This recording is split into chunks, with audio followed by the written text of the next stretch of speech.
Students, Shivram academy में आपका बहुत बहुत स्वागत है। आज जिस टॉपिक को मैं आपके लिए लेकर आया हूं उसका नाम है घरेलू आय, डोमेस्टिक इनकम। डोमेस्टिक इनकम का टॉपिक अपने आप में इंपॉर्टेंट है क्योंकि इसके बाद जो आने वाले टॉपिक हैं, फॉर एग्जाम्पल नेशनल इनकम, राष्ट्रीय आय, वो आप लोगों को सही से तभी समझ में आएगी जब आप लोगों को घरेलू आय की सही जानकारी होगी।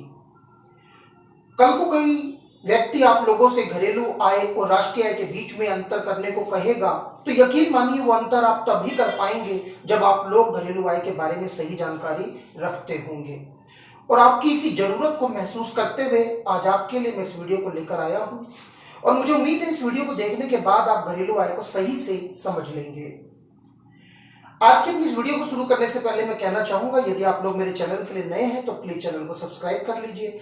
साथ में जो घंटी का बटन है आप उसे जरूर दबा दीजिए ताकि आप लोगों को मेरी आने वाली वीडियो की नोटिफिकेशंस टाइम पर मिलती रहें। और अगर आप लोगों को मेरी ये वीडियो पसंद आती है तो मुझे उम्मीद है कि आप लोग इसे ज्यादा से ज्यादा लाइक देकर जरूर जाएंगे।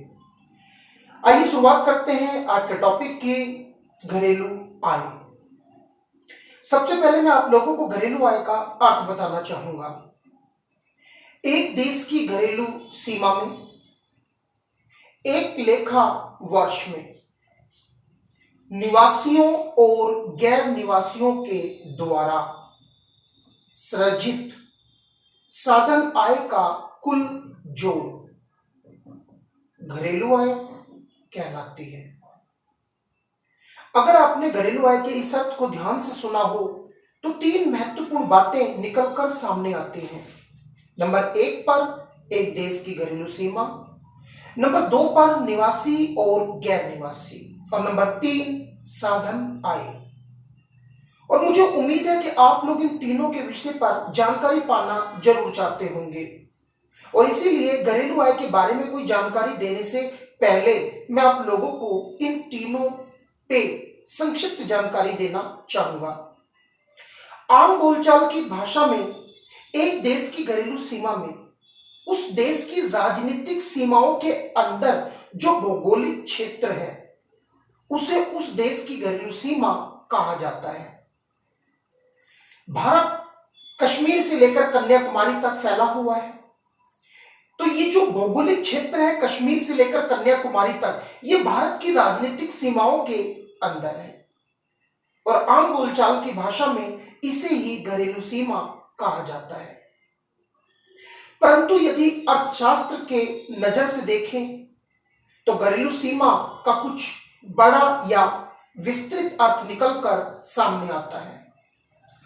अर्थशास्त्र की नजर में एक देश की घरेलू सीमा में उस देश की राजनीतिक सीमाओं को तो शामिल किया ही जाता है, जो उसके अंदर भौगोलिक क्षेत्र है उसे तो शामिल किया ही जाता है, साथ में उस समस्त क्षेत्र को शामिल किया जाता है जहां हमारे देश के लोग हमारी वस्तुएं, पूंजी अपने आर्थिक हितों को पाने के लिए काम करते हैं, मुक्त रूप से काम करते हैं। संक्षेप में मैं कहना चाहूं, वह समस्त क्षेत्र जहां भारत के लोग आर्थिक क्रियाएं कर सकते हैं, मुक्त रूप से वस्तुएं आ जा सकती हैं, वह समस्त क्षेत्र भारत की घरेलू सीमा माना जाता है। अगर मैं घरेलू सीमा को यह कहूं कि यह एक आर्थिक सीमा की तरह है तो कुछ गलत भी नहीं है। यानी कि इसका यह अर्थ निकलकर आता है कि आखिर हमारी आर्थिक क्रियाएं करने की हद कहां तक है, वो सीमा कहां तक है, और उसे ही घरेलू सीमा कहा गया है। फिर भी अगर आप घरेलू सीमा के बारे में और अधिक जानकारी चाहते हैं तो घरेलू सीमा पर मेरे द्वारा बनाई गई वीडियो को आप जरूर देखिएगा। दूसरे नंबर पर अब मैं आपसे बात करूंगा निवासी और गैर निवासियों की।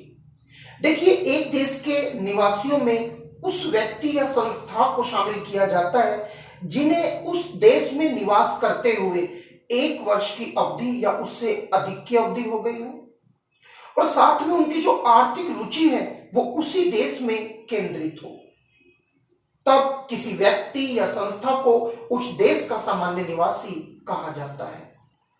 अगर मैं स्वयं को लूं, मैं भारत में रहता हूं, मेरी निवास की अवधि 1 वर्ष से अधिक की है, और मेरी आर्थिक रुचि भी भारत में ही केंद्रित है और इसलिए मैं भारत का सामान्य निवासी हूं।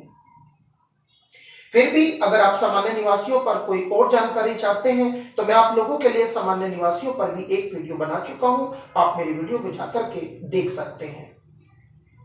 अब मैं आप लोगों को गैर निवासियों के बारे में बताता हूं।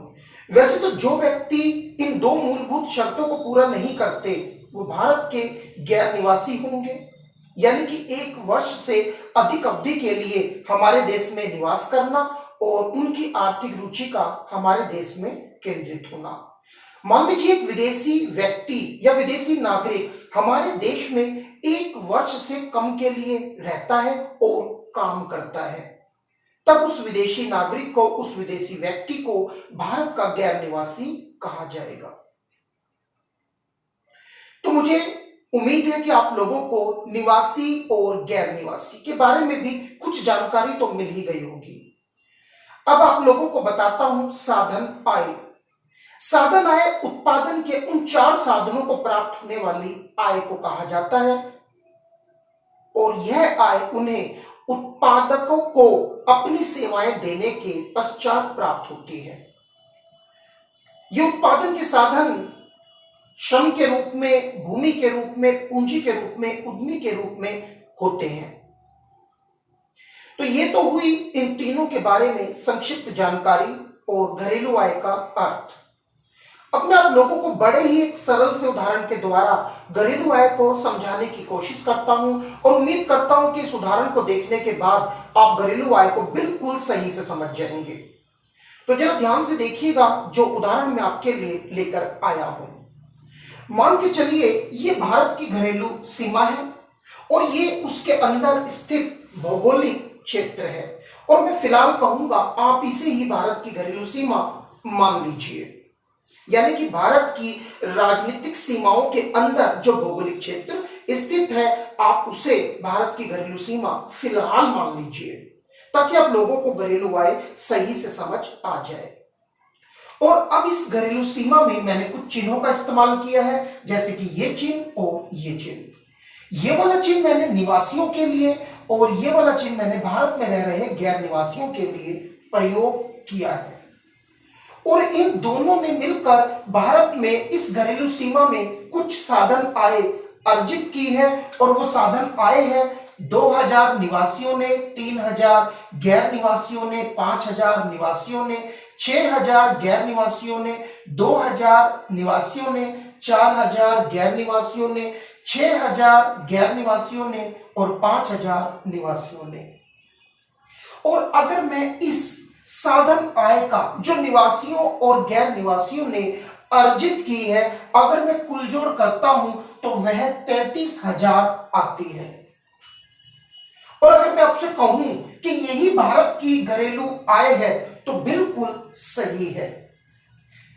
यहां पर आप ये मत सोचिएगा कि ये 33,000 करोड़ है या अरब है, क्योंकि ये महत्वपूर्ण नहीं है। आपको समझना यह है कि घरेलू आय है क्या। निवासी और गैर निवासियों के द्वारा एक लेखा वर्ष में कमाई गई आय का कुल जोड़, यही होती है घरेलू आय। और यही मैंने आज आपको इस वीडियो की शुरुआत में समझाया था। एक देश की घरेलू सीमा में एक लेखा वर्ष में निवासियों और गैर निवासियों के द्वारा सृजित साधन आय का कुल जोड़। मुझे उम्मीद है आप लोगों को ये घरेलू आय का टॉपिक सही से समझ में आ गया होगा। यदि आपकी कोई राय हो तो आप मुझे कमेंट में लिखकर भेज सकते हैं। अगर आप लोगों को ये वीडियो पसंद आई हो तो आप इसे ज्यादा से ज्यादा लाइक देकर जरूर जाइएगा। धन्यवाद।